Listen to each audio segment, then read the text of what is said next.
Welcome to another Monday Night Magic. Welcome to a new year. This is an interesting one. I was thinking about trying to decide what to do tonight. Hi, Founder. Yeah, thanks for coming, Founder. Boy, what a year it's been. It's been quite a year, but also it's an interesting year in terms of the history of the game. We recently had Magic's 30th anniversary. The company itself's celebration product was, wow, did that backfire on them? It didn't really go over so well. But it's gotten a lot of people thinking, and I've seen this in posts already, remembering sets that came out in 1995, 30 years ago, keeping the 30-year theme going as time moves forward. And this was the year I started playing, 30 years ago. Welcome, Christy. Welcome, Hungry Hollow. Hey, how's it going? Good to see you. So originally I was thinking perhaps that first set review that I did back on Fallen Empires, not Fallen Empires. Founder saying hey. Hey, Founder. That was the first one we did, was on Homelands, I should say, which was the first set I collected. Released towards the end of 1995, and it's pretty rough. So I was thinking maybe redoing that one at some point, but I'll probably wait till closer to the date when the set actually released. But it was an interesting set, and I do enjoy going back and thinking about that, revisiting it. But a lot of other stuff came out in 1995. That's when 4th edition came out, so the cuts they made for Revised weren't enough. So they kept on cutting, cut the dual lands, cut the Wheel of Fortune, cut the tutors and the brainstorms and the forks and a lot of other cards. And basically the only really iconic, powerful, sort of restricted cards that they left in at that point were things like Balance and Mana Vault. Weren't a lot of them. And then there was some staples like the Shivens and the Wrath of Gods and all that jazz. And they expanded it further with more cards from the first few expansions. And then even further for tournament play with Chronicles, where they started to reprint stuff from those first 4 sets. And boy, did that raise the stink in a different way. But also in 95, they released Ice Age. And I've always had a soft spot for Ice Age, living in a country where the land is frozen for multiple months a year. Where I grew up, it was about 3 to 4 months a year, and where I am now, it's more like 5 to 6 months a year. Closer to 5, probably. Oh, Lucas is giggling. So I can appreciate the Ice Age aesthetic. But I thought, what I haven't done yet, and I don't have time to do a full one tonight because I do have to get to bed because I got to get up early tomorrow. But I want to talk a little bit about the what got me back into the game. Hi, Tank. About a year and a half ago.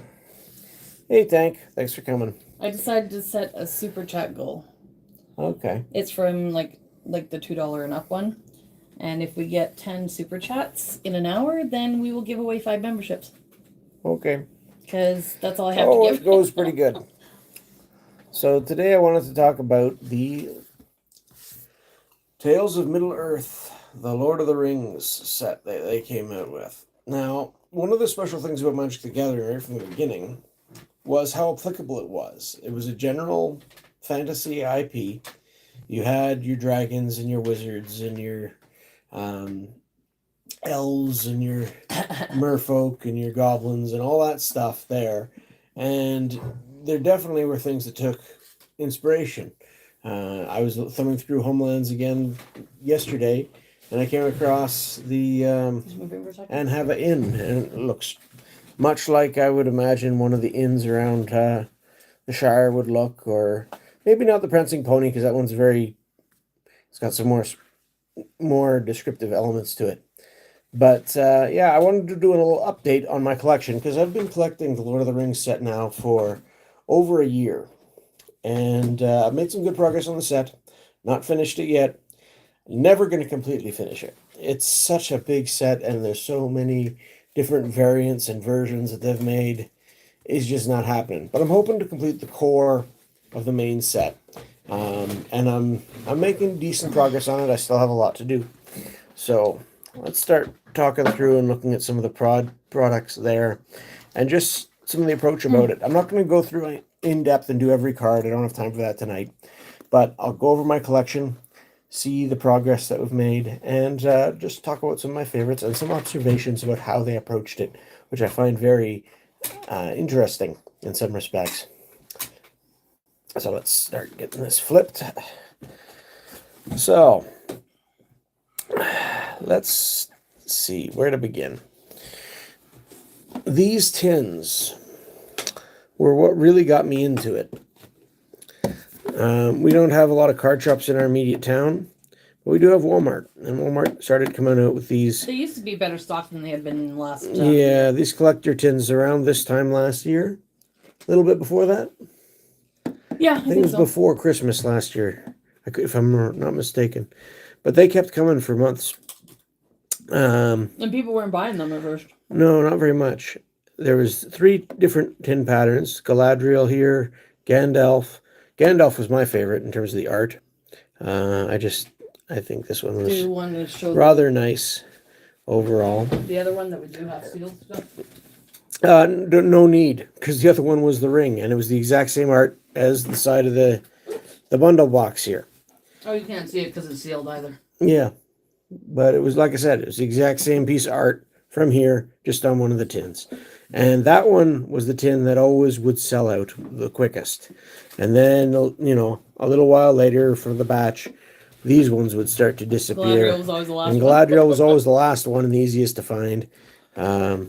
So I guess the ring was the most iconic, and then people tended to agree with me between these two. They liked the Gandalf art better at the party with the fireworks. And this one's actually, I think, from a pre-release scene that's available with multiple cards.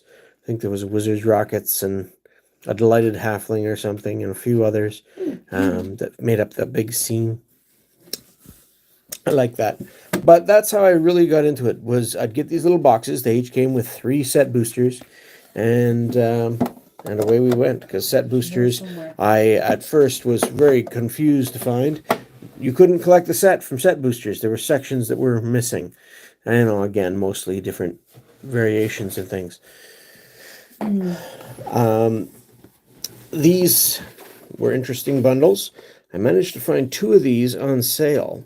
Again, at our local Walmart. Yeah. For about, what was it, $55 or so? Yeah, something like that. Which is less than Walmart usually sells such things for. And it was a pretty good deal, so I picked up the 2 of them. And one of the things I've had trouble with the collection is actually the One Ring. The only One Ring cards I have are the ones that came in the little scene in these boxes. And there we go. So let's get the binder going here. Actually, I should mention up front. Oh, yeah, tell them about that. There's another thing that happened about a year ago. Last Christmas, about a month before Christmas, I think they came out with the second series of collector boosters for the Lego Lord of the Rings. That was a game that I enjoyed playing back on the 3DS, but no. For Magic the Gathering, the Lord of the Rings Tales of Middle-earth for Magic the Gathering, they came out with collector boosters. The big initial run had the chase for the One Ring. That was long over by this point.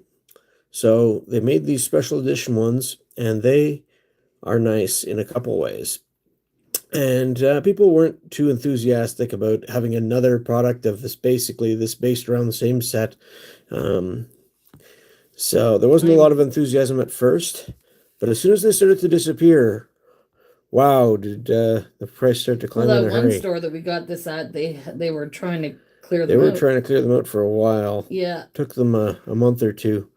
but And then once they or went, about they a went. month, and yeah, once they started to go, they really started to snowball because by that point too, prices were starting to creep up in other places. Yeah. So yeah. So when we saw them there Collector for that boosters are the price, ultimate we're way to like, add unique and exclusive cards to your collection. This is probably mirrored, so you guys can't read this, can you? No, that wasn't I don't very. know how to fix that. Yeah, but it's got here, art by Greg and Tim Hildebrand. And the cover art here is one of their works. The back art is another.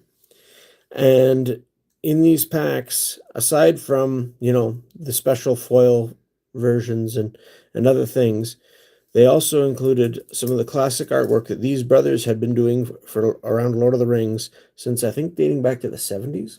I could be wrong on that. Anyways, and every pack comes with one of these cards at the back unless it has a poster card. So you could get a full art poster as your last card in the pack, or it's one of these Hildebrandt classic art pieces. You fix the backward mirror on screen. yes, Everything right. looks great now. I don't know how we did We it. don't know how we did it, but I'm glad to hear it because that simplifies things. It's working. I have no idea why. So yeah. Okay, this is just about the box sealing and the copyright stuff. What else did I want to share about That's this? hilarious. Anyway, I don't know so yeah, we got one of these when they had it $50 off as sort of a birthday splurge for me, Yeah. post holiday last I year. think we went back in and grabbed a second box because we're like, that's a really good price. It seemed to be, yeah. So like I said, we splurged a bit on it. But man, has the price been creeping up since. So Ship a lot. I'm anxious to dig into one of these, despite the fact that because I look at the price tag of them now, and I try not to think too much about it because Yeah.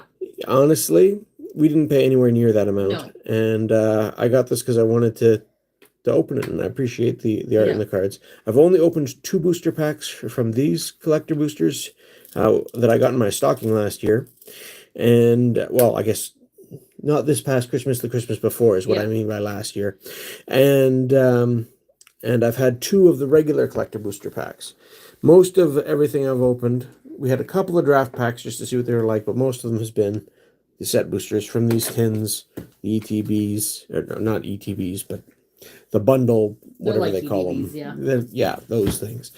And yeah, so we're saving this for when we hit 2,000 subscribers. So if anybody's watching and wants to see me open this and hasn't subscribed yet, you might speed up the process by subscribing. I'm just going to read the back of the box here because I like not only the art they chose and even just the packaging on this. I think this lovely. We'll have to put together something fun to These give away. special edition collector boosters for The Lord of the Rings, Tales of Middle-earth are overflowing with treasures any and all fans will find precious. Inside you'll discover silver foils, showcase cards, and even surge foils. For these special boosters,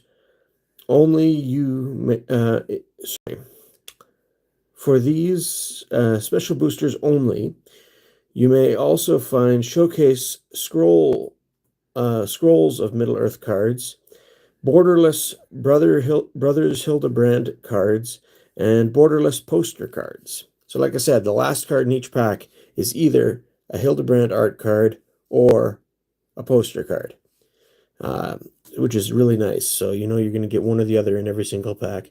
Usually, from what I've seen, people opening these online, you get 2 to 3 posters on average in one of these boxes.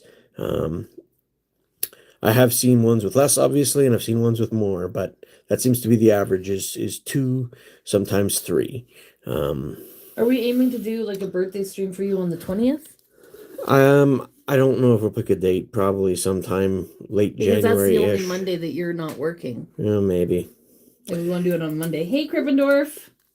But that's sort of I wouldn't say that's going to be this. I'm not enthusiastic to say we're going to hit that mark by then. It would be nice to do that on your birthday stream. It would be nice. The question is, can we get that many subscribers by... Yeah, I doubt it. Yeah. Anyway. So, Lucas is really happy in his room. Another neat thing about the set boosters is that they come with these art cards. So a lot of the art that's used on the different cards, they made specific art posters. Some of them have little signatures on them. I think for every 4 of a card for the given art, one in 4 will have the signature, is a number I heard somewhere. I don't know if it's accurate, but it seems to reflect what we've observed anyway. I actually finished the second page. Whoop. So it's neat to see some of these for sure.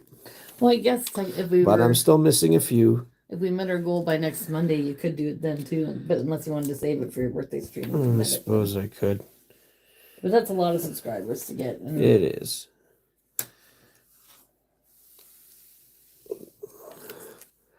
And something I noticed just flipping through the art for the cards themselves more than these pages. But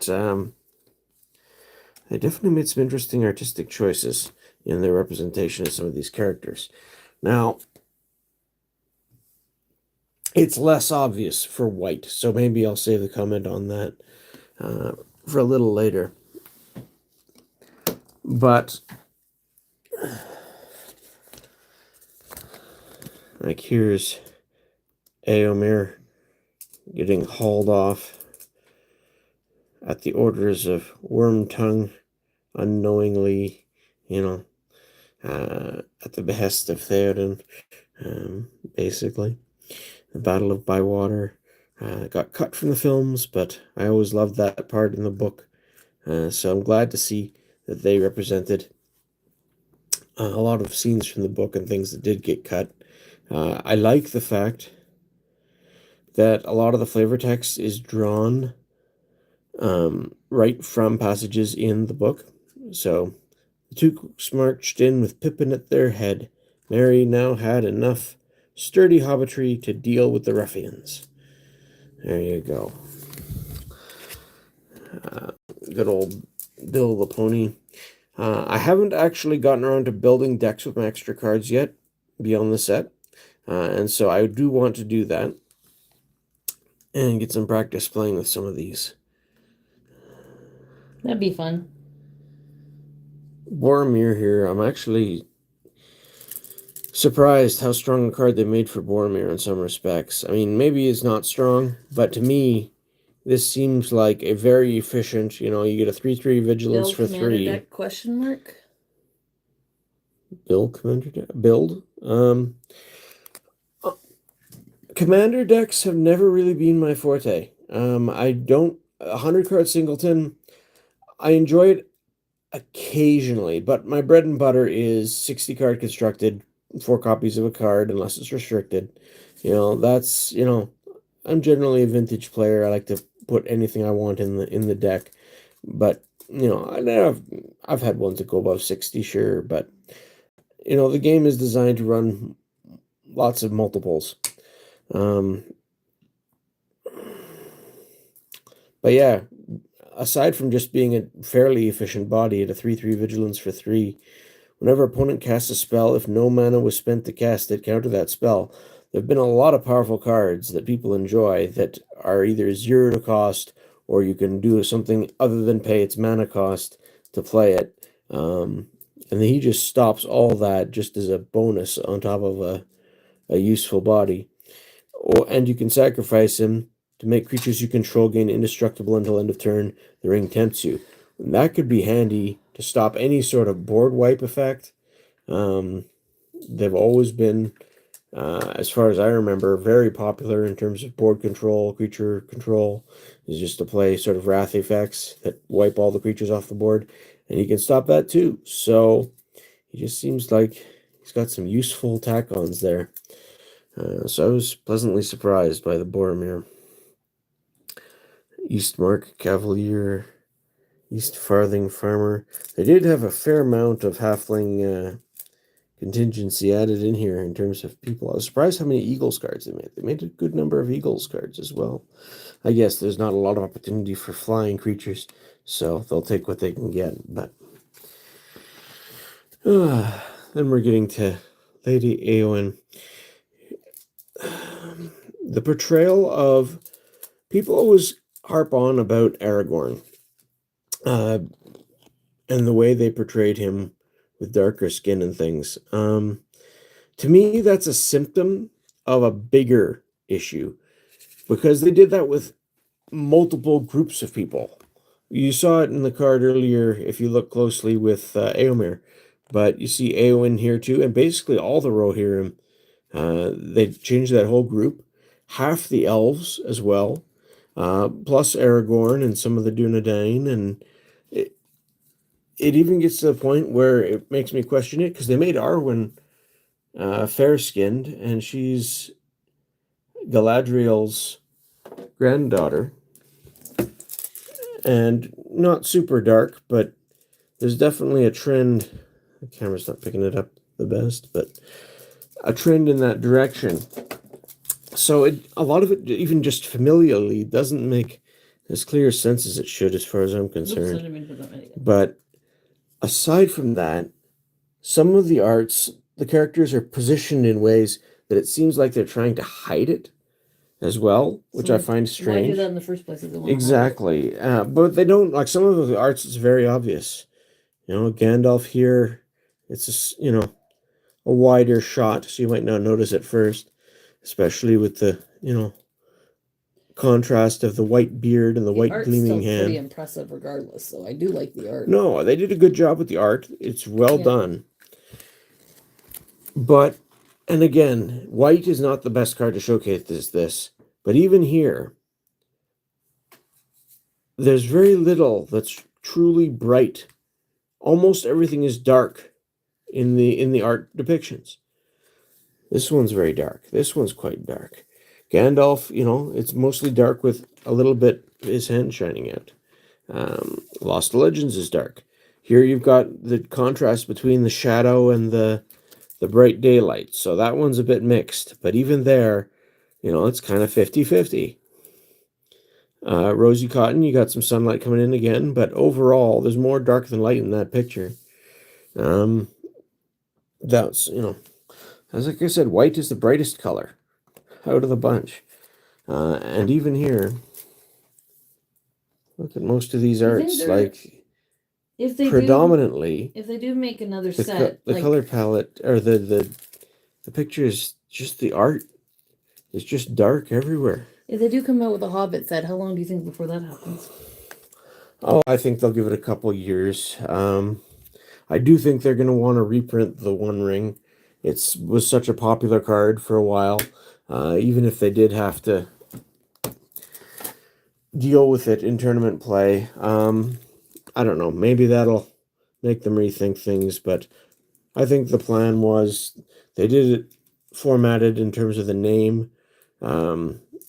Tales of Middle-earth, The Lord of the Rings, for a reason. This way they can, continue the license and do different sets. Tales of Middle-earth, The Hobbit. Tales of Middle-earth, The Rings of Power. Tales of Middle-earth, The Silmarillion, if they want. There's so many different ways they could, if it continues to be popular. And it was going to be popular. I mean, it's one of the most popular fantasy genres. And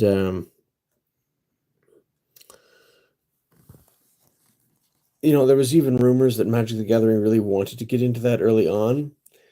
But in the end, for probably a number of reasons, they found it safer to go and create their own IP, which I think is the right decision. That way, how many card games there have been throughout the years that have just lost the rights to things, and so they had to discontinue it. If you control the IP itself, that's just one worry you don't have. Yeah, and you'll notice some of the cards here. Like, this is a common. If I look through my cards, I probably have one somewhere, but I just haven't found it to replace the thing with when I was first putting the set together. So I got a foil in here. I've made a few substitutions to fill holes when cards that I don't have a copy of that are still foils in here. And you'll see I'm missing a few, but for the most part, most of the pages are pretty complete. I do like the Elrond and the Gandalf, and in the set boosters, you'd often find them side by side or fairly close to each other in packs. And I mean, most of it's quite understandable in terms of the darkness. I mean, there's a lot of scenes where they're in dark places, or it's a nighttime scene, or whatever. There's certainly a lot of that in the book, and it's understandable as to be a strong part of it. But I just find it gets oppressive when the brightest cards you see usually are sort of 50% high contrast, very bright, very dark, or worse, like they're all or darker, I should say. Some of the cards, in terms of card design for the creatures, very nice. I'm a little bit out of date by the time I got here because, like I said, I missed about a decade of progression and creature creep and power creep, all the rest of it. When Kingfisher dies, draw a card. You get a 2/1 flyer for 3. Seems very reasonable for a generic bird. You got Aoith, the Lady of the Houses of Healing, from the book. Very talkative in the book. So it's nice to see her get a little bit of representation since she wasn't in the movie. Isolation of Orthanc. Lorien Revealed as a common is apparently, even still, quite sought after. Say we wanted to do like a story time stream or something like that. Are you allowed to read from the book? Or any book? Yeah. I think so. I don't know. I think you can't sell it, or I don't know. Well, if yeah, the channel's monetization. monetized, so Yeah, I that don't might know. mess with things, couldn't it? Here's another one that's in there as a foil when I'm missing. I mean, right now it's just There's the memberships and Rangers. super chats, but if we ever do get Yeah, this is one of the more recent ones I got, and again, just as a foil. something to ask somebody. There's Stern Scolding. I like this ever since I first saw it. 1 mana counter target creature spell with power or toughness 2 or less. So a 1 mana counter a creature, as long as it's fairly small, or at least not huge. That's it seems to me like a very playable little card. And they don't have a lot of counter spells here. I realize it's fairly restrictive as to what it can counter, but for a 1 mana spell, it just seems reasonable. Now we're getting into black, and black you'd expect to be one of the darker colors, and it doesn't disappoint in that. Look at this page, other than, okay, this is still blue up here, the Willow Wind, but yeah, everything's just getting dark from the Watcher in the Water on. Here's the next page. A little bit of a glow from the Haunt of the Dead Marshes. Pale sky up there. But man, just everything. There's Gollum in his cave. There's the Carbine. The Dunlin Carbine, they were out scouting, not always in darkness. Like, it'd be broad daylight and they'd be flying around too. You could have done that. Gorbag, Gollum's Bite. Grima, Grond. Grond obviously was out during the middle of the siege, and Sauron did cover the lands in darkness for the invasion. So yeah, I mean, there was definitely, like I said, a lot of dark times, and it could be in most of these cases. It's justified, but it just seems like they implied that more than it needed to be. Isildur's fateful strike. Was Sauron covering the land in darkness during the War of the Ring as well? I suppose he might have been, but I don't think it says that directly. Lash of the Balrog. Mirkwood Bats.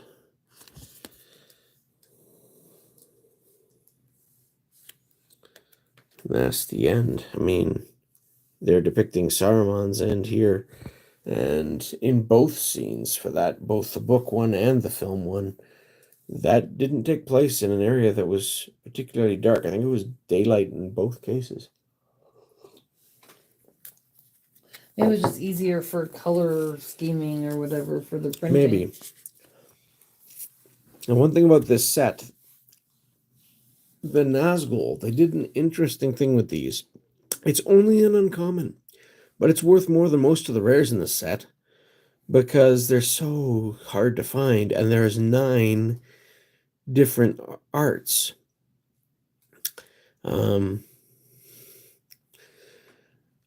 And it's also playable. A deck can have up to 9 cards named Nazgul.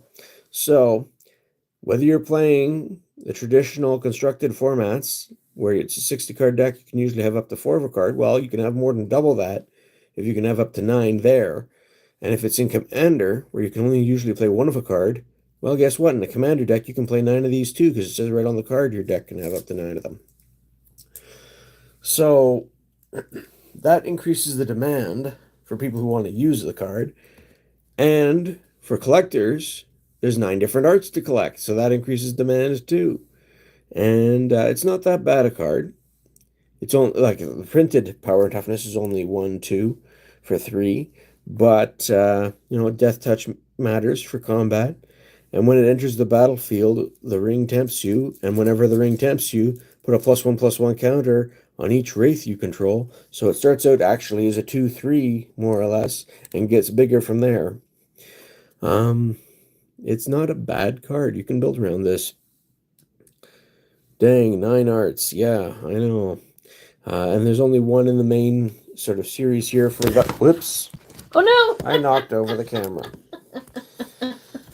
That's not fun. Anyway, you can see the numbering at the bottom here. This is card 100 in the set. They saved the other arts for later after the main, and I've got, I think, 5 of the other arts. So I've got 6 of the 9 arts. I still haven't found them all. Actually, I think I only have 2 doubles. So I believe I'm up to 8 Nazgul cards total. So I couldn't even play with a full play set 9 after over a year of collecting the set. Eventually, I'll get a 9th, hopefully. Yeah, I might already have one. There might be one in here. Hopefully that's the case, but we'll see. Yeah. Would you, if we could get a decent price on a booster box of the set again, would you ever want I should say something about this. Box? I wouldn't mind it, but the prices are going up even on the set booster boxes. So, but I didn't have great luck with the one we did open, but I did enjoy it, and I wouldn't mind doing it again. I do just think they did a lot of good with this set. I haven't seen The Lord of the Rings in a long time. I remember this one scene I really like where they were fighting orcs in the woods. Yeah, I think that's towards the end of the first film. Or was that when the hobbits were running away from the orcs? Well, both were happening there. Okay, wasn't that one? Oh, that was at the end of the first one. Yeah. Okay. Yeah.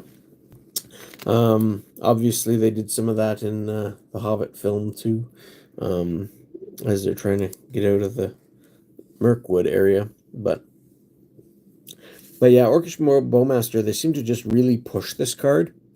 Like at first, I thought it was kind of neat, and then the more I think about it, this card is just ridiculous.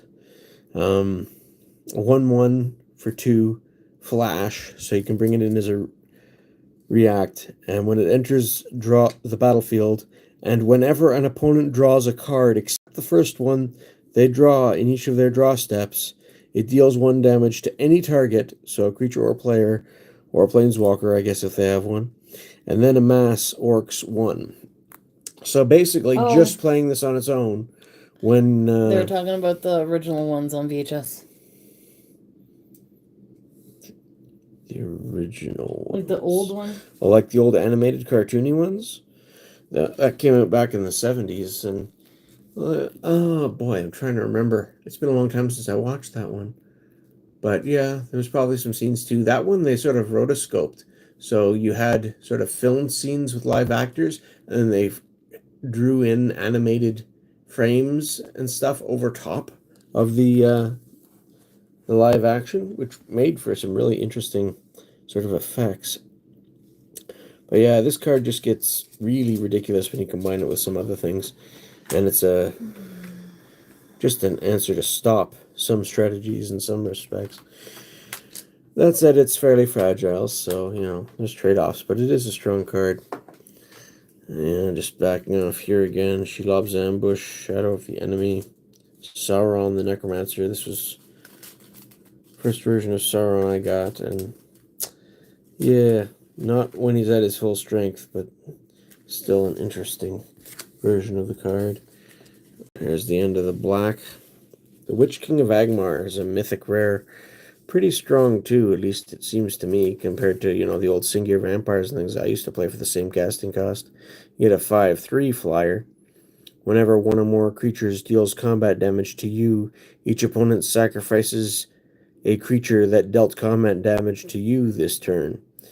The ring tempts you. So, yeah. That'll suppress creatures coming at you a bit. And discard a card. It gains indestructible until end of turn and tap it. So, it can be tough to get rid of. Get the Voracious Fell Beast. Each opponent sacrifices a creature when it comes into play. And the whole food thing, which the hobbits use food, Shelob uses food, lots of things use food. The Troll of Khazad-dûm, another decent common, really. Just a big bruiser, but the swamp cycling really does make a difference. And then we're into red. But even into red, you still have that darkness in the color palette for the art overall. When I was a kid, I thought that one scene was really gross where they show an orc being dug out of the mud. Yeah, a lot of people are kind of grossed out by that, and it's meant to, well, it fills a couple roles, but it shows sort of the monstrous nature of the orcs and how they can build up an army quickly. And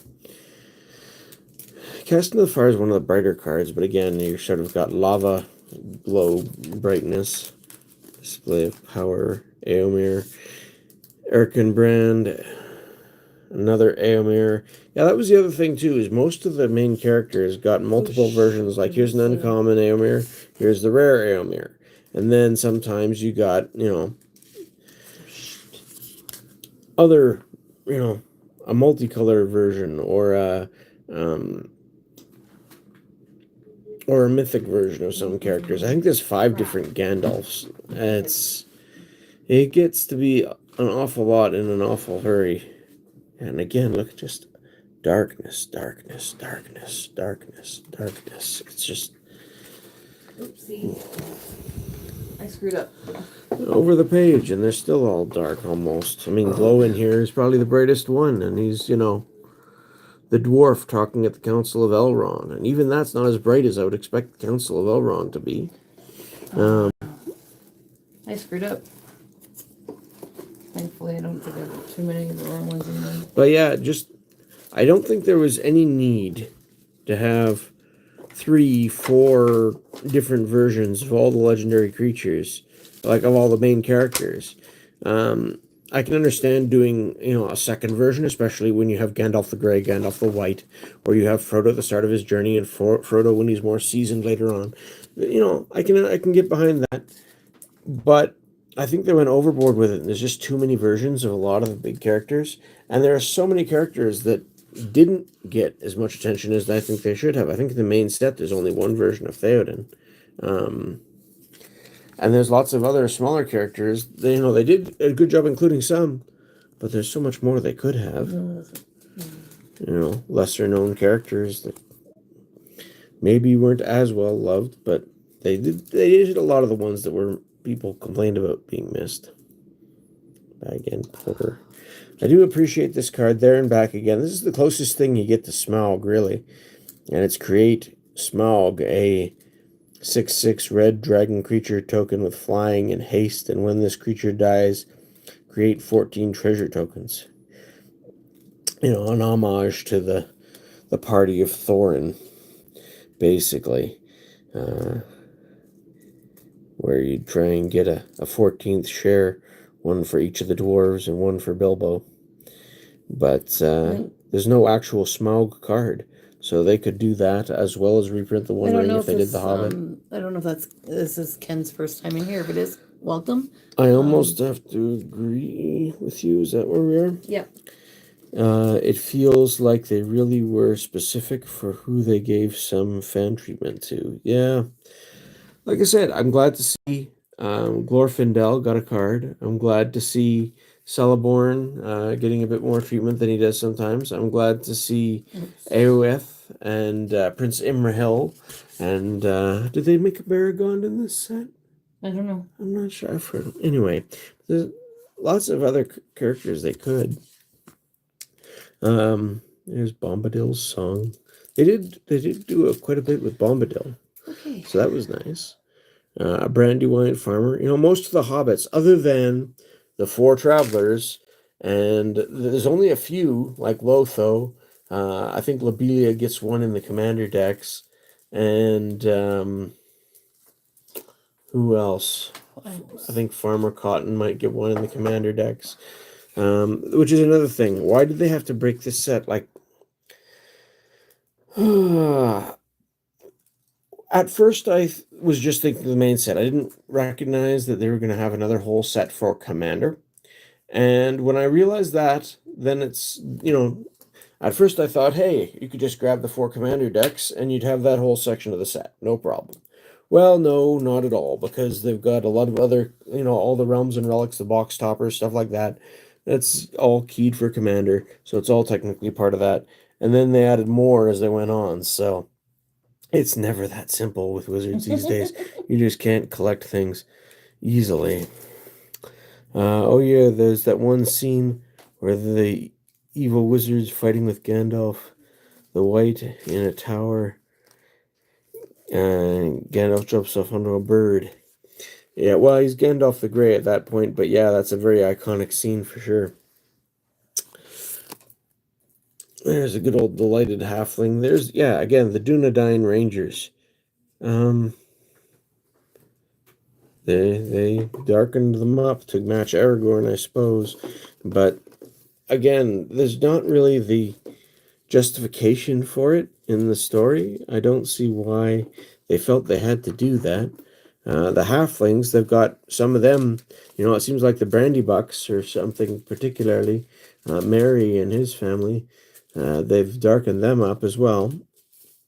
And is it just for variety? I mean, I guess it was. That's the only reason I can think why they would do it. And I'm just not sure that's enough of a justification. And it just adds on top of the whole overall darkness to the theme, to the art. It just seems strange. But Lighted Halfling is a very strong little card for a mana elf, mana dork, whatever you want to call it, one mana guy, mana creature. Even 2 mana creatures often see use, and so used to. Don't know if they still do. Elven Chorus is strong. Elven Farsight. Enraged Huron. Nice to see some more Tree Folk. Tree Folk is often overlooked as a creature type, and Lord of the Rings definitely has. Gandalf has to be a mythic, right? Well, here's the thing.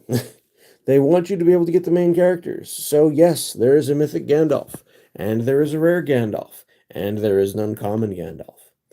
And in the commander decks, there's a Gandalf just for that. And in the introductory 2-player starter set, there's another Gandalf there. So there's 5 different Gandalfs that you can get in the set that I can think of. Maybe I'm missing something else too. But yeah, that's right there. There's 5 different Gandalfs that you can get. And yeah, one of them's mythic. And one of them's uncommon. And you've got everything in between. So there you go. Here's Fangorn, the tree shepherd. Very big old tree folk again. More tree folk love. When one or more tree folk you control attack, add twice that much green mana. And you don't lose unspent green mana as your steps and phases end. So there you go. I'm not up on the rules. Is there a specific end of turn mana dump as well as at the end of each phase? Or is it just assumed that when you go through the end phase and the end of your turn, the mana is going to be dumped anyway? So I'm not even sure if that allows you to carry it from turn to turn just on the structure of the rules currently. I'd have to look into that if I wanted to play it. I used to have a tree folk deck, so I very well might dig into some of these Ents one of these days. Entish Restoration. There's Glorfindel. And again, another iconic elf, but they've given him a specific look, which, I don't think the book mentions anything about that. I'd need to go through and read again, but... Oh, he's very dark, isn't he? Exactly.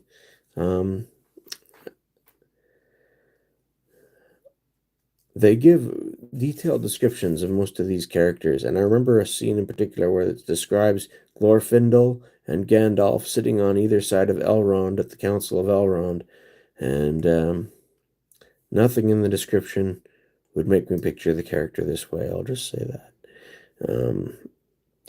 I was just thought Also, they just seem to like to put light-colored hair, like blonde or white hair, on dark-skinned characters. I don't know why that is. I know it's a fantasy setting, you can do whatever you want, but that's a combination that always strikes me as being a little bit strange. I mean, I remember back in high school playing. It says for contrast. Probably, but I remember playing rugby on one of the one of the team members on the team we were playing against was isn't Galadriel like she is meant dark. that she's got golden hair, right? Like, isn't that a thing in the book, or was that made just for the movie? When Gimli got, I'd have to refresh myself, but I do remember it could be described as golden. That might be accurate, but this is more white hair that they've put on her in some of these arts. So, oh, and there's another comment that says it's been so long I forgot the names of the characters. What was that swordsman name? Which one? Aragorn or somebody else?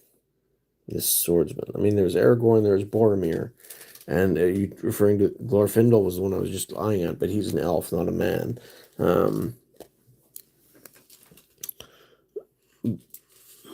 But yeah, probably Boromir was sort of the, I guess you'd say, most generic swordsman of the bunch. But Aragorn also would fit that bill to an extent. Last March of the Ents.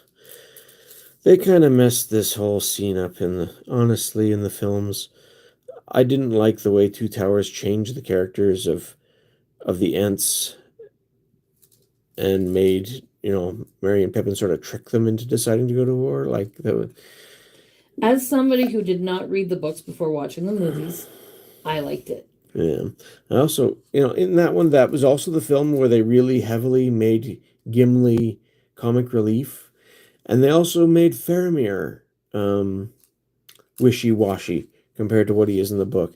So there was a few characters I really didn't like what they did with in that film. But, I understand as a film you have to make some simplifications and changes. They definitely did a better job with Lord of the Rings than The Hobbit, though. Oh, yes. On several counts, they did. This is an interesting one, the long list of the Ents.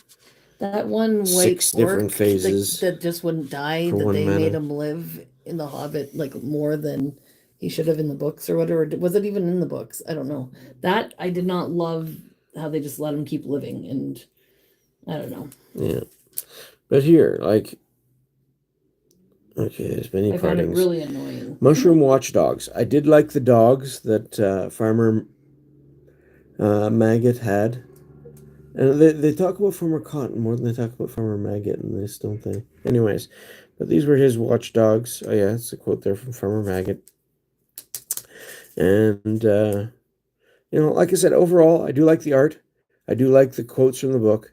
And I especially like the map lands, where they use the Lord of the Rings map style. I love that, yeah. Mirror Guardian. These were not in the book. Ow. So why do they feel they need to make that a character? Kind of funny to have a green dwarf to begin with, but they do, and it seems to me this is a slot they could have used for just something else.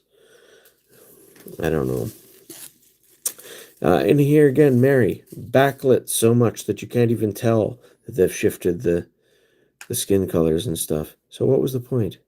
Like, and this is the uncommon, so this is the Mary people see most commonly, most often, and first, usually. They did a good job with some of the playability of some of these cards, I will admit, but some of the artistic decisions,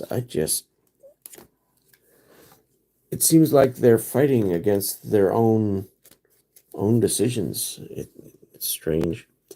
Quick Beam, I was glad to see. There's Pippin's Bravery. Peregrine Took. Can be quite combo-y with, sacrifice 3 foods to draw a card. If one or more tokens would be created under your control, for those tokens, plus an additional food token are created instead.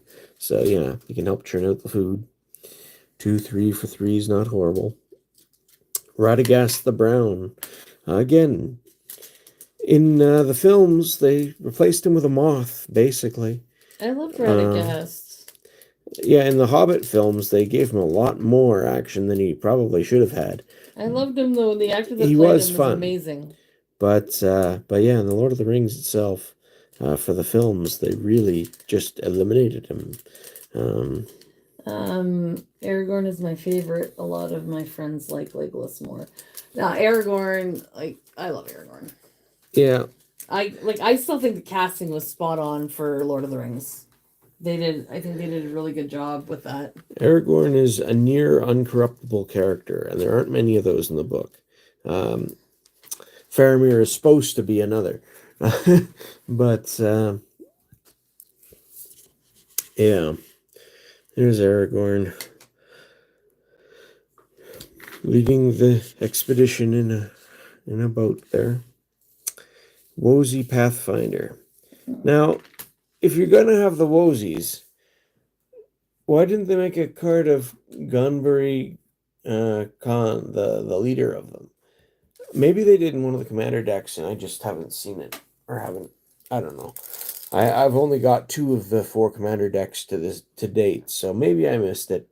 But it's interesting for them to include the Wozies here. And not have their leader that I've seen. But again, this is a base set. It's the last card in green, I guess, as we get into multicolors. And I'm missing the other version of Aragorn up there. So again, this is the rare Aragorn. There's a mythic Aragorn, and there's an uncommon Aragorn somewhere else, which we'll see later. There's Arwen, the Immortal Queen, and again, a very different look from her grandmother. And that happens too. There's Arwen and Dumiel. And again, this is the mythic version. Here's the uncommon version. There's the Balrog, and again, there's several different versions of the Balrog. Just some of the people doing the art didn't know the history or the lineage. I don't know if they had crossed messages. They seem to have generally fairly uniform. I haven't checked to see if the same artist did the same character multiple times. Generally speaking, no, it's not the case with Arwen. So they do have some sort of reference and cross-reference to keep things uniform in the set. But at the same time... No, I know, but talking about who parentage and stuff like that. I'm not sure. I mean, it could get overlooked, but I don't see why it wouldn't. It's something that you're putting this much care and effort into. It doesn't make a lot of sense that they would do that to me. There's Denethor. Butterbur, of course, the Brienne Keeper. Nice to see he got a card. And there's good old Bilbo, retired burglar. There's you just get in the base set here. I think this is the only Bilbo. But he's an uncommon, so he shows up a lot. And then you get another Bilbo in the commander deck. So here's the rare Gandalf, Gandalf the Grey, who is blue and red, interestingly. And again, blue's sort of been traditionally in Magic the color for wizards and spells, and red is sort of fire, and he's a fire magic user, so that sort of makes sense. Frodo Baggins, here's an uncommon version of him. Faramir, Prince of Ithilien. There's another Elrond, the rare version, is multicolor in this case. And another Eowyn. I wish they had included more of Faramir's story into the movies, though. You always have to cut some things. Aragorn and Arwen's story gets cut out heavily in the movies and just sort of implied. They did dig and put... I should say, in the movie, yeah, they dug out and tried to make it a bigger focus than it was. In the book, it was there as an appendix. And you had to really be aware of it to spot it going through the story itself. So Gimli, more full Avenger. Why here? The Oathbreakers. There's another version of Mary.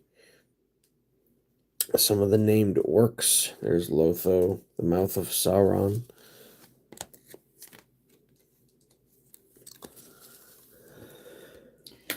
I don't know. I just think that between Faramir and Eowyn, that they could have, showed that a little bit better. I would have, even a mini movie or something like that, just kind of like. Yeah, I mean, it makes sense. A lot of their decisions. If you're gonna do a lot of multicolors, it makes sense in a set like this, I suppose. And it makes sense where you've got a lot of these unique characters to do a lot of legendary creatures. But where that starts to fall apart to me is, first of all, the legend rules, the way they've got them constructed in Magic now, where you and your opponent can have the same character on the board. That's problematic to begin with. Then when you make, 4 or 5 versions of the same character, and since they've got different titles, you can have them all in play at the same time. That kind of completely defeats the point of having legendary creatures in the first place, as far as I'm concerned. So yeah, when I can have 4 Frodos in play, and so can my opponent, and I can have 5 Gandalfs in play, and so can my opponent, like, it just gets really weird, and I think they overdid the versions of characters. I mean, some of them are very well done. They are usually well thought out and reflect something special about the character, at least at one point in their journey. I can appreciate that for sure. But there's good old Sauron the Dark Lord. That's a really impressive card, though. It is. They did an especially good job with the villains, in my opinion. The art and some really of the heroes, but mainly the villains. Just their portrayals are fairly impressive. I just really like that art. It is a nice one. And some of the abilities too. Whenever an opponent casts a spell, amass orcs, ward, sacrifice a legendary artifact or legendary creature. Yeah, the whole ring tempts you thing threw me for a bit too, because I figured the ring was a reference to the One Ring card, which is a mythic rare. So what's the chance that it's going to be in play to do anything to you? But no, there's a whole separate mechanic which you have to know about. And I suppose they've done things like that in Commander and other formats before. So, it's not as strange to a lot of players of the game as it is to me now. But yeah, there's just a lot about it that struck me as a little odd and a lot to get used to coming back into the game after a decade. Emblems and things were still a fairly new concept last time I left. And this isn't even an emblem, it's just something that's always around, and you have to know what the ring tempts you actually means and does outside of the cards themselves that you're using. Do like Shadowfax, and there's Shelob, big nasty spider. Sharky. Tom Bombadil. And again, would work well with Last March of the Ents, because I was all about lore characters, telling stories, and there's the King Theoden card. King of Rohan. And there's your uncommon Strider, Ranger of the North, which is just a different Aragorn, basically. When I was a kid, I used to love staying up playing Stratego, Lord of the Rings. That's one I haven't played. I have played Stratego, but I have never played a Lord of the Rings version of it. I think I did see it somewhere, though. But yeah, I've got Risk Lord of the Rings version, and I had chess pieces for Lord of the Rings. And again, several card games, this one and Deciphers, and the old Middle-earth card game. Although the Decipher one I've only picked up recently as well, so this actually helped get me back into that, because I'd always heard about it. But here, this is a Surge foil from one of those 2 collector boosters I opened previous Christmas. And I never had a regular version of Anduril Flame of the West, so I used this one to fill in the hole in the set here. I'm not opposed to doing that sort of thing, as you'll have seen if you looked at my Portal 3 Kingdoms set discussion. So, in it went here to fill in a hole. I'm also missing Glamdring, you know. But I'm getting a good selection here, and again, I've never pulled the regular version of the One Ring, but one came in one of the bundles, so I've got that version, which I've used to fill in where it should be here. It's something. It gives you a sense of what the card does anyway. Mithril Coat. When I first saw this, I'm like, okay, well, ever since the Mirrodin block, they had equipment that would make your guy indestructible. But then I went back and looked at, what was it, Dark Steel Armor? Or what was it called? Anyway, or Shield of Keldra, maybe? Anyway, I went back and looked at those cards, and yeah, this is got Flash, which is new, and it's a little bit more efficiently costed. And, has the interaction with legendary creatures. So I can see why this one is sort of superseding the others. There's the Palantir, Sting, Stone of Eric, and all kinds of these little utility cards. And then there's the lands.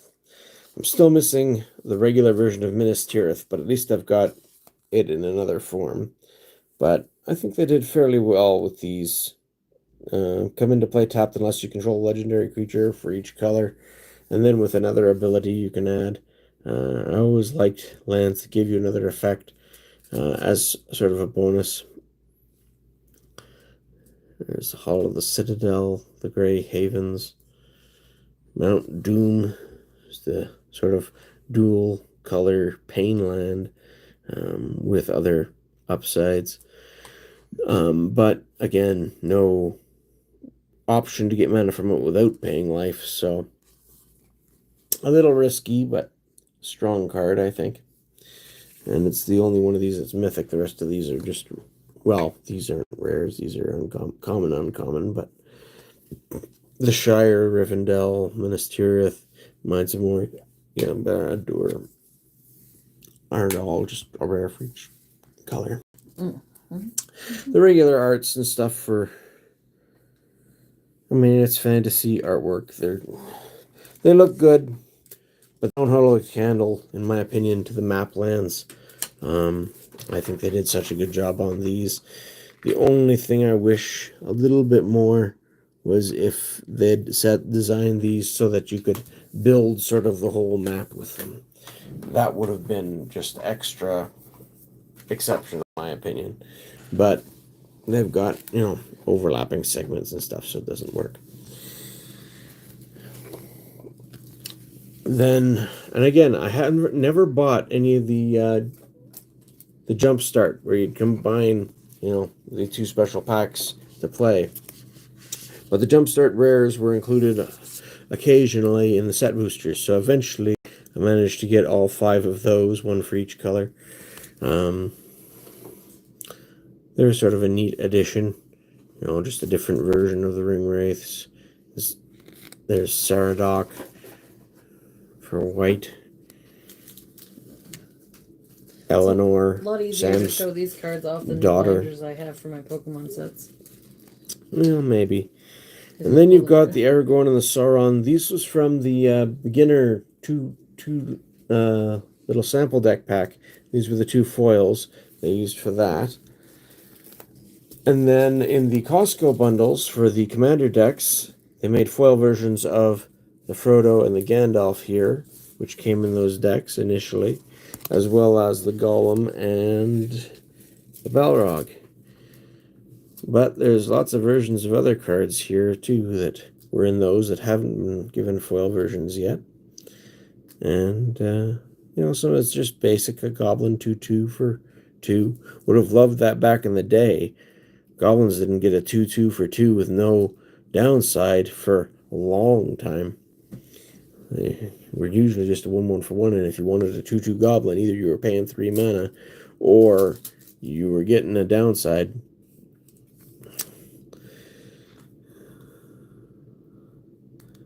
But yeah.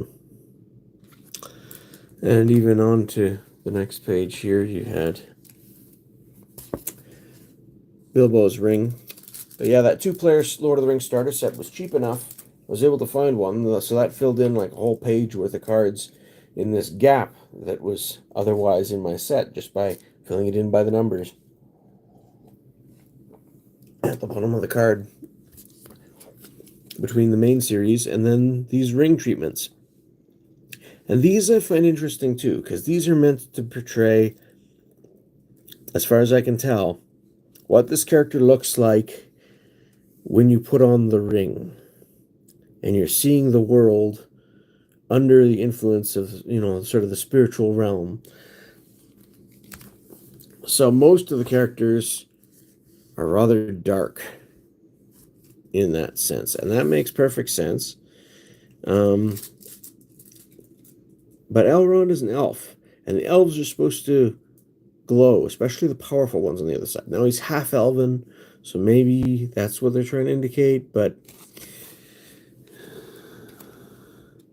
it still seems inconsistent to me.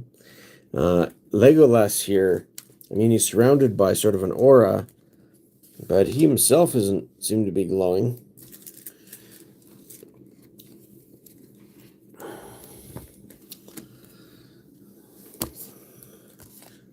And again, this is a foil version. That's one I pulled out of one of the other collector boosters I got last Christmas.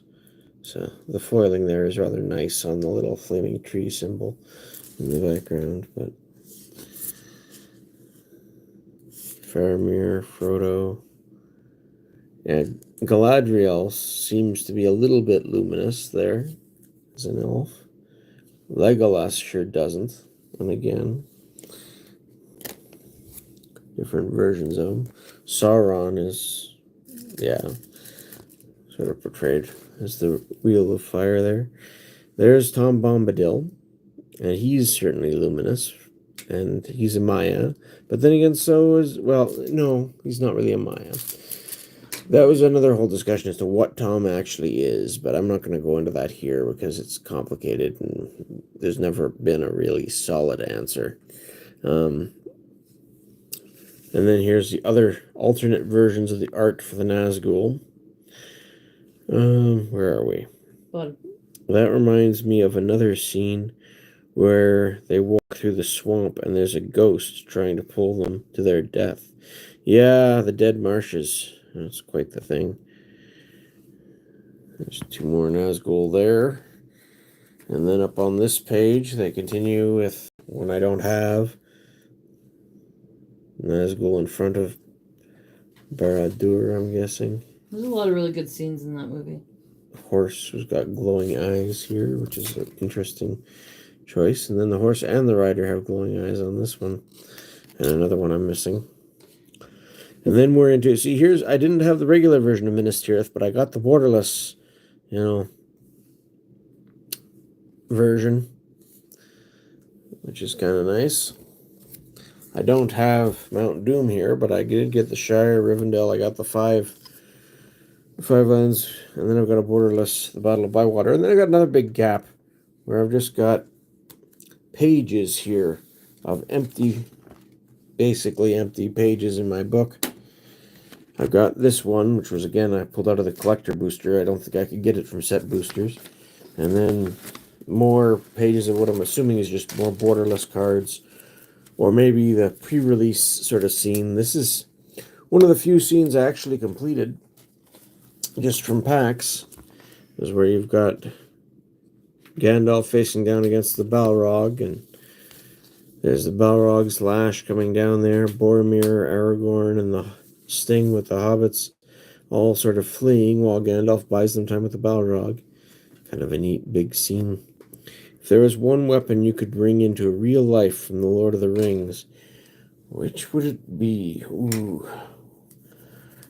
And how do you define weapon? Because the rings themselves are very powerful and can sort of have that function, but I don't know. I mean, having a sword that glows blue when orcs are around is really cool, but in the real world, there aren't that very many orcs around, so that would be less Aragorn's useful. sword. That'd be nice. Gimli's axe. It could be. Think some of the ones that always stay sharp and you don't have to worry about maintenance on. That could be nice. Oh, this one. This is the big scene. This one here, they made one that's a full 2 pages, 6 cards across, 3 cards high. I'm missing the card that goes here on the first page, but I got the other 8. And actually, this foil Orcish Bowmasters, this was the best pack I ever opened because it had this and a regular Orcish Bowmasters. And they're both like, I forget how much they were at the time, but I think they're, close to a $50 card or something. And I got 2 of them, different art treatments or whatever, in one booster pack. I wish I had been recording that because honestly, it was unreal. Is that before we were doing videos or stuff? Yeah, I think so. But then on the second page of this, I've only got the 3 up the middle here and then the 1 below. I think at the bottom, like Legolas is on one of the sides of him, but yeah, I'm missing the whole top row up here and a lot of others. So I'm really hurting to actually get this one finished. This is another big one of scene of 9, I think. At first I didn't realize there was another row up here. So I've got the Ents battling at Isengard, basically. A good section of that. Yeah, this is a scene of 4. These 2 side by side, and then Pippin goes up above. But it's hard to fit all these into the binder together. And then you've got the Departure at the Grey Havens, and I'm missing half of that. I've got Tank has Lostal calling the ship leaving the harbor. Tank has Many his partings. Grond, yes, well. The battering ram is certainly big, and I guess, it's probably worth a few bucks just from the amount of steel in it. But, man, an Oliphant in general, just rigged for battle, would be something too, but that's not really a weapon. It's beyond a weapon. Well, and it's a creature. Use it as a weapon. Yeah. All right, so now we're getting into some of the more interesting, like when you got one of the bundles. They're getting harder to find now, but you got these 4 cards, all in foil treatment, which form a little scene with Frodo and Sam at Mount Doom, Gollum, and the ring falling into the fire. So I was very glad to get a bundle because it came with that. A new name in the chat, Arena? It'd be mostly for show. Yeah. Yeah, I like this set. Thanks for stopping in. My voice is going a bit. So yeah, this is the only version of the One Ring I've got. And it's neat that they included it in this way. But you get a rare version of Frodo, uncommon Sam, uncommon Gollum, and the One Ring, which is a mythic rare. And yeah, and again, these little scene things are nice. Then they started coming out with the poster sets around the same time as the special edition things. So there you got a scene of 6 different cards. So you get Andúril reforged, another version of Aragorn. So yeah, because of the scenes like this. Yeah, I forgot there's another Gandalf in these scenes too. So there's 6 different versions of Gandalf. Yeah, and Aragorn's probably similar. Like my precious. Yes. I still would like to get a regular version of the One Ring, or at least a different version of the One Ring, because I've got a couple, which I appreciate, but I've never pulled one out of a pack, and I would very much like to. I thought so, but Barry said no. I think it was related to the last. I think he's talking about this, the Gandalf in this one or something. Unless he's talking about something else. I don't know. What about the Grond? Anyway. But yeah, these little packages were neat because you got the full set of 6 cards that form the big picture in the artwork here. This is the Galadriel scene. Arena has another comment. And you also got 3 boosters with it, so it was nice too. How the One Ring prices went down recently since it was banned in Modern. Yeah, a little bit, but it hasn't dropped as much as people thought, because people still want it just as a collectible. People still like to play the one of it in, Commander or other formats. I don't know. I think it's always going to be sought after to a certain extent anyway. I don't think it's going to completely fall off the map or anything. Still a nice card, but the way they designed it, again, it just circumvents the downsides that they've made around legendary cards. I don't, you're undermining your own game by circumventing the rules like that. They should really fix those problems, in my opinion, if they're going to rely so much on legendary stuff in this set. Then it should actually be legendary. You shouldn't just be able to swap it out whenever you feel like, or play multiple versions of the same character. That doesn't make a whole lot of sense to me. It is good.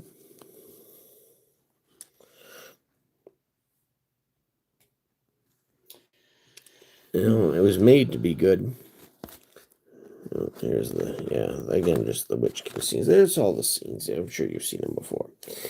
Then here's what I've got out of the 2 special edition collector boosters that I opened over a year ago now. So in each one, you get 2 common and 2 uncommons in the scroll border like this. So I got Reprieve, Rosy Cotton, Raleigh the Hornberg, Restless Rohirrim, Mary, Strider, Inherited Envelope, and Lembas for my non-foil 2 uncommons, 2 commons. So that's a total of 8 cards in those 2 booster packs. And then you get 2 foil commons and uncommons. And this is with the silver foiling. It's fairly subtle and hard to catch on camera. Even in person, it's hard to catch sometimes. But these are the foil ones. So I got a You Cannot Pass, Mordor Muster, Snarling Warg, Rohirrim Lancer, Shortcut to Mushrooms, Old Man Willow, another Strider, Ranger of the North, but this time foily, and Wizard Rockets. And those were my 8 of each, foil and non-foil, that I got in my 2 of those that I opened last year. Mm-hmm. Plus, you sometimes would get, again, before I got those 2 commander decks, this page was basically all my commander cards, and they were just ones I got out of set boosters or collector boosters, the few that I've opened. So, Frodo Adventurous Hobbit, again, you just get him in the commander deck, and I have now. So, Galadriel, Why Here, Greatest of Eagles, Borderless, which was nice. Got that out of a collector booster, I think. Fealty to the Realm, Banishing Light, Feed the Swarm was interesting to me, because this, I think, was in one of the, in those little intro decks, the 2-player starter decks, I think. And to me, Black had always really struggled to get rid of artifacts and enchantments. So being able to destroy an enchantment an opponent controls, or a creature, so it's nice and versatile. This really threw me for a loop. I didn't know Black could do that until I saw this card, basically. At least not this easily. I was used to, having to battle with things like Gate to Phyrexia to destroy an artifact if you wanted to, more or less. So, yeah. Mind Stone, been around for a long time, but they... 4s and Fs if you want to do this, Abram.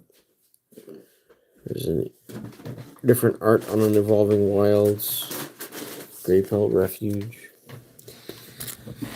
And then here's a rare commander card in the scroll border. There's Denethor the Seer. The Balrog, F's are again, fours. different version.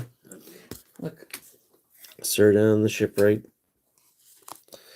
And then, again, 2 packs. I didn't get a poster card. I was hoping to get a poster card, but It might be easier to do F's I got Hildebrandt cards in both. So those are good too, and I do appreciate them. I think this is one of the 4. I think there's only 4 Hildebrandt art uncommons.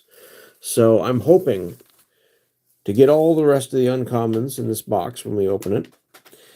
And a couple more of the rares or mythic rares as well. So I'm glad to have the 2 Hildebrandts, and I'm hoping we can expand that once we hit the 2K subscriber mark, and can celebrate by opening. We're getting closer. This collector booster bundle. Yeah, I hope so. We got over. We're I think into we're like the close to 80s 1.8 or so thousand. So yeah, well, we're getting there. I can check. There's the Sam to go with the Frodo. And this, from that one booster box of set boosters we opened, this was my box topper, my Realms and Relics card. Definitely not one of the best ones, but far from one of the worst ones either. It's somewhere in the middle of the pack, and I would say, if you had to rank them all, it's probably more closer to the top of the pack than the bottom. But it is sort of in the middle range ones, and I was glad to have it because, well, I've had Urborg, Tomb of Yawgmoth, a few versions of that for a while. I'd never had a Yavimaya Cradle of Growth. That card must have released in that decade that I wasn't paying attention. So 218 away. Glad I got one. Barry? 218 away. Okay. Well, yay! Getting there. It's possible. When are you going to open it? I hope so too. I'd love to see you open it. Yeah. Honestly, I've been looking forward to opening this for almost a year now. And once we decided that we're going to save it for a special event. So we had a big celebration stream when we hit 1,000 subscribers. Yep. And decided to save this for when we hit 2,000. And we're not going to do the whole monster 24-hour stream thing we did last time. But I'm looking forward to digging into that and seeing what we get. It'd be nice if we could save it for, like, if we could get there before, like, by your birthday stream. If we do your birthday stream on the 20th. It would be nice, but I don't expect we will. I think it's growing, but it's growing. It's not growing that quick. But who knows? Maybe this will give them a push if people notice it. But we haven't had that big numbers. I think that we could do a little video, kind of like advertising. Maybe, who knows? So I just keep some of my extras in here. This came with the starter kit. It's amazing. And then I've got the 2 commander decks that I picked up. Got the Costco bundles. So we got the Host of Sauron one with the Cavern Horde Dragon and other neat cards. Didn't I almost beat you with that or something? Yeah, we played a game and it was pretty close. And then we also got the Hobbit because deck. I wanted to crush you. Those are the only 2 I've gotten. I couldn't or something. I don't know what happened. And this was where I got one of my 2 collector's boosters from the main set where they were doing the 1-of-1 chase. Yeah, they did a nice job on this box, especially. Both the boxes are nice. But this one with the eagles really and stuff. So I've got that tucked away in here as well, where I've got all my doubles, which I'll go through and build some decks with one of these days. That's really good. But yeah. So that's where I am. And like I said, I've still got more to go. So technically, I'm quite certain I do have Lord of the Rings poster cards. I just don't know what they are yet. I can't wait. So maybe I've got my 9 Nazgul and I just don't know it yet. But they could be in here. We're gonna have to find something fun to give away during that stream, though. I hope so. Like, not necessarily. I mean, I don't mean out of that, but something fun. You should get 2 to 3 posters in that box. Yeah, that seems to be the average. I have seen boxes open where there were 1 or 0. Very unusual. 1 Nazgul, that's hit or miss. Seems to be a Nazgul in every 2 or 3 boxes like this, because there's only 12 packs in here. So I'd love to get a Nazgul in here, though. And if I could get 3 poster cards, that'd be great. That'd leave another 9 Hildebrandt cards. So I should find somebody to trade, hey? I do. These are just marvelous little pieces. So I was glad to snag one before the price went through the roof, because I'd never be able to afford them now. Oh yeah, I think that's amazing. It's gonna be when we open the pack, so it's gonna be like, I can't believe we're opening this. Well, that's some of it too. There's always pros and cons, but keep it secret and keep it safe. Well, it's not so big a secret, but I'm trying to keep it safe until we're ready. So, and there's Eowyn. She looks very different in the Hildebrandt arts than she does in all the cards in the set for some reason. I'm not sure why that would be. Anyway, there's the Witch King on his fellow beast. Have we ever rated Corruption? I know he's Pokemon, but I don't think we've ever rated Corruption. I don't know. We might have. Oh, I forgot to put this back away. We should do that. Anyway, so yeah, there's a little update, and maybe I'll go through and do a more thorough review once I complete the set. I do like going through and doing full set discussions. I don't really have a lot of time tonight. Like I said, I got to get up early for work, but looking forward to it when we get the chance. And for now, that's just sort of an update as to where my collection is. I'm still missing several rares and mythics, and I think I've got all the commons and uncommons now. I could be wrong, other than the different arts for the Nazguls. Sigh, that's always, I don't know if I'm going to find all them. It's just a pain, and it seems so strange to have to pay over $10 for an uncommon, in my opinion. But it is what it is. Lord of the Rings has been a popular media. I did put the link in chat that we're gonna go. I do have the redirect on. Yeah. But so again, there's our goal for 2,000 subs. This is going to be our celebration. That's okay. Celebration opening. I thought YouTube blocked links on like comment sections and chats and things. Well, this is on the stream, and I think it's a function of the stream because you're helping another channel if you're, doing a raid and helping other people to find them, basically. Okay. In any case, that's sort of my thoughts. I've got some of the art that came. Oh shoot, art that came out here in the front of the binder as well. I gotta get the sealant for these so we can give them to Grandma. Honestly, I think it's pretty good. What issue? And my nose and sinuses. Okay, I'll get something. I still find it an interesting comparison to the old Decipher Lord of the Rings game, and maybe we'll do more about that at the same time as well. But this was just the right type of crossover to grab my attention and get me paying attention at least a little bit to Magic the Gathering again after taking a big break. Yeah. So. Oh shoot, where'd it go? I've enjoyed it. It's definitely slowing down, but I'm not quite done collecting it yet. And maybe I'll just grab a few singles to finish it out. But I would like to actually open, a one ring if we can. That would be amazing. And yeah. I don't know, maybe if I can get a couple of poster cards just to show what poster cards are like, even that would be something too. So there you go, Abram. There's the last ones. Are we? I think we're about ready to wrap it up. Just and just a thanks for. We will end it on our faces. Checking out. Because I think it's nice to have a little bit of FaceTime. It can be. So we had some at the start, but. So our next stream will be Thursday, which will be Pokemon. Yeah, because it's Monday. I don't know what we're gonna be doing yet. I have a Cell Crown ATB we could do. I do have some Paldean Fates I could open. Or some Japanese. I don't know. I don't have a lot. Yeah, we'll figure something out. But it'll be fun. There's options too. And we usually do a Magic stream on Mondays. Yeah. Pokemon on Thursdays. And then something different on Saturdays. So. Yeah. We'll see what that is too when we get there. Yeah, I don't know what we're gonna do Saturday.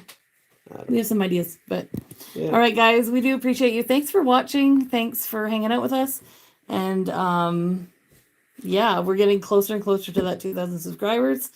It's exciting, and we wouldn't be here without you guys. So we never dreamed that we'd be at this point, like from a year ago either. That's crazy. Yeah, it's been quite the year. So. Oh, thanks, Irina. That's awesome. Hey, Trader Glenn. And look forward to we're just a few more 30th anniversary sets from 1995 for Magic. We're just finishing up here. We're about to raid Corruption. I know there's not too many of us, but if you guys can stick around, that'd be great. We didn't go yet. We're still here. But yeah, we'll go over there if you can. And just say Spokat Raid. Give them some love. Hit the like button. And we will see you hopefully on Thursday with a Pokemon Day. So, yeah. I don't know if we should do in the evening or not instead of daytime since you're working, but we'll see. We'll see something. So, bye for now, guys. We're going over there. We're heading right now. So, feel free to hit the link or wait for the redirect, and we'll see you over there soon. Bye for now. Toodaloo.